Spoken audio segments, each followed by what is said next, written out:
Welcome back to Tipping Point. I'm your host, Kara McKinney. Kentucky Congressman Thomas Massie, often the lone voice of reason in D.C., is putting forward an amendment to kill the kill switch mandate.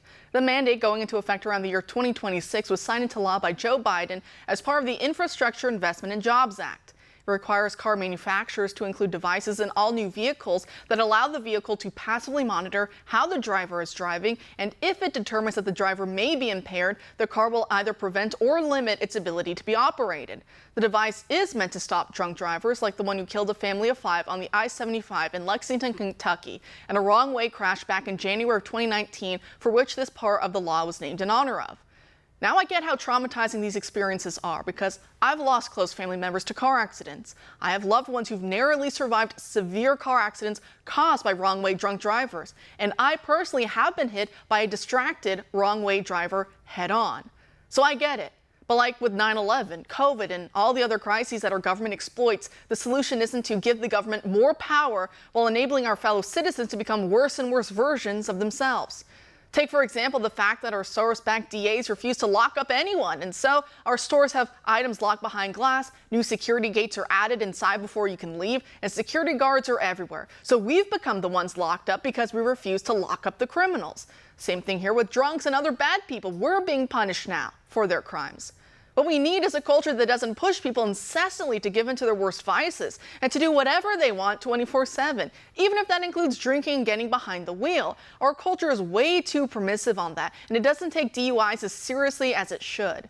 If we started locking people up with heavy mandatory minimums for DUIs, this would stop a lot of the problem without asking the National Highway Traffic Safety Administration to create new technology, new mandates to force auto manufacturers to include, making cars even more expensive than they already are, and laying the groundwork for the government to one day be able to remotely control who gets to drive and when and for why. So here's the congressman on his amendment to defund the mandate before it goes into effect. My third amendment, I saved the best for last. I know you'll all be excited about this. We call it the Kill Switch Amendment. Section 24220 of the Infrastructure Investment and Jobs Act requires all newly manufactured vehicles to be equipped with technology to monitor your performance while driving and to prevent vehicle operation if the car so determines that you are not doing a very good job of driving. And I'm a little bit worried about this. My own car has some technology in it that tells me I need to get some coffee or something every now and then. And I mean, I think it's a nice feature to have, but allowing the car to disable itself, I think, is troublesome. And this, we don't have a lot of time. This is supposed to be implemented by 2026. And I don't know about you all, but I would like to know when I put my family in the car and I'm taking a trip somewhere, that the car is not going to disqualify me.